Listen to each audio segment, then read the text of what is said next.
दोस्तों, कैसे हैं आप सभी। तो दोस्तों, आज हम आपको बहुत ही ज़रूरी सवाल का जवाब देने वाले हैं।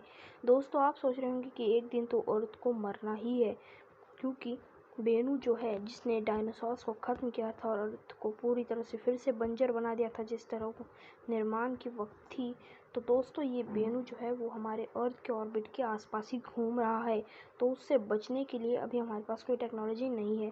पर हाँ दोस्तों, इलॉन मस्क और उनके काफ़ी सारे दोस्त साइंटिस्ट और साथ ही साथ कुछ और साइंटिस्ट, इसरो, नासा और बाकी सारी स्पेस कंपनीज भी ये कहती है कि अब अर्थ पूरी तरह से खत्म होने वाली है।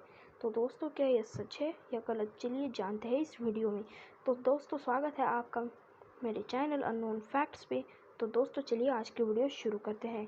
दोस्तों, शुरू करने से पहले अगर आपने अब तक इस वीडियो को लाइक नहीं किया और अगर चैनल को सब्सक्राइब नहीं किया है तो प्लीज़ सब्सक्राइब कर दीजिए। तो चलिए शुरू करते हैं। दोस्तों, हम सब जानते हैं कि हमारी अर्थ, जिसके सबसे पास में है मून, लगभग हमें वहाँ पर जाने के लिए लगभग 3 दिन तो लग ही जाते हैं। तो दोस्तों, ये जो हमारा मून है उस पर लोग कहते हैं कि हमें नहीं जाना चाहिए। यहाँ तक साइंटिस्ट भी कहते हैं कि हम वहाँ पर जाएंगे भी नहीं। दोस्तों, तो ये क्यों, या चलिए जानते हैं। दोस्तों, ये आपके सामने जो मून की डायग्राम है इसे ध्यान से देखिए। ये जो बड़ा घाव देखिए और ये नीचे जो मीटेओराइट्स के टकराने के घाव है वो भी देखिए। दोस्तों, अगर हम ऐसे जगह पर जाएंगे रहने के लिए, तो जब मून अर्थ को मीटियोर से प्रोटेक्ट करेगा तो वो मीटियोर सीधे हमारे ऊपर गिरेंगे।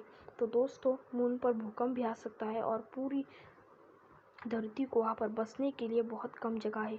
और वहीं पर चांद पर ना ही हाइड्रोजन है ना ही कोई गैस ज़्यादा मात्रा में, सिर्फ है तो सिर्फ कार्बन डाइऑक्साइड और नाइट्रोजन।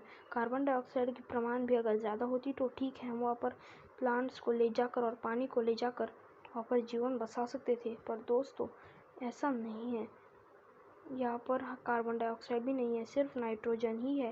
तो दोस्तों, नाइट्रोजन हमारे लिए कुछ भी उपयोगदायी नहीं है और इसलिए हम लोग वहाँ पर जीवन नहीं बसा सकते।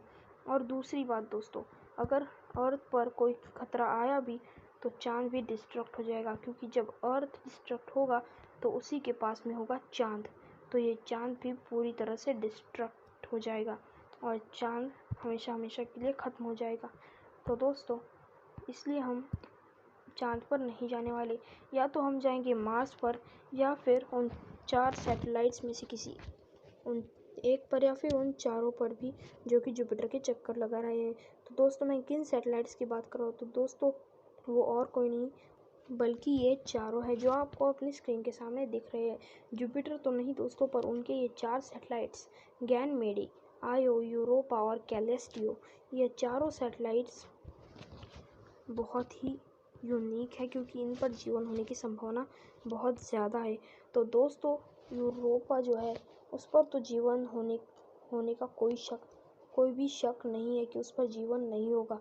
दोस्तों, अगर हम वहाँ जाए तो वहाँ पर जीवन बसा सकते हैं, क्योंकि यूरोपा पे जो स्क्रैचेस दिख रहे हैं उससे तुरंत पता चलता है कि यहाँ पर पहले भी वॉर हो चुकी है और ये कोई मामूली वॉर नहीं है। दोस्तों, आप सोच रहे होंगे कि इससे मीटियोर्स टकराए होंगे, तो दोस्तों नहीं, बिल्कुल भी नहीं।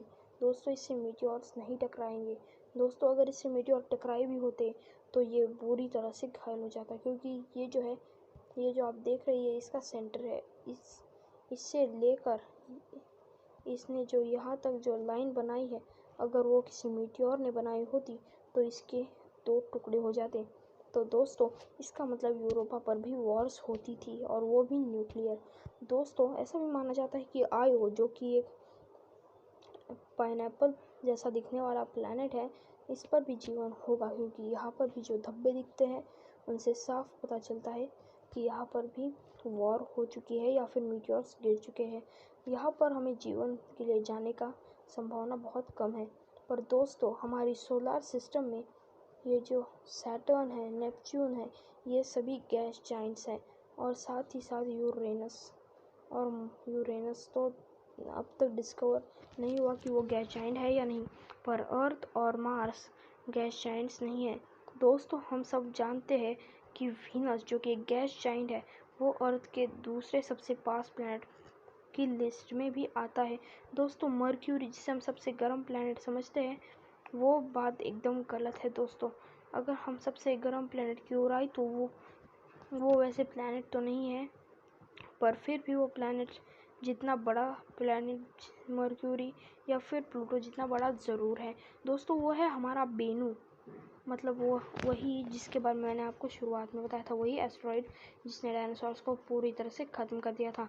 तो चलिए दोस्तों, हम जाते हैं अभी हमारी आयो की ओर। तो दोस्तों आयो, जिसके ये धब्बे दिखते हैं, उसे पाइनएप्पल प्लैनेट के नाम से भी जाना जाता है दोस्तों।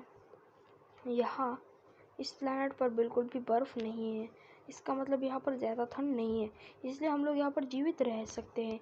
वही आयो पर जिसके यहाँ देखिए, जिसके नॉर्थ पोल पर थोड़ी थोड़ी ठंड दिखाई देती है, तो इसीलिए हम लोग यहाँ पर नहीं यहाँ पर जा तो सकते हैं और वहाँ पर मौसम कंट्रोल में भी रहेगा।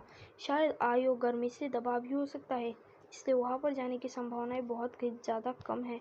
और रही बात कैलेस्टियो दोस्तों, वो इतना चमकता है कि हम लोग वहाँ से डायमंड्स हमारे यूज़ के लिए ला सकते हैं यूरोपा पर।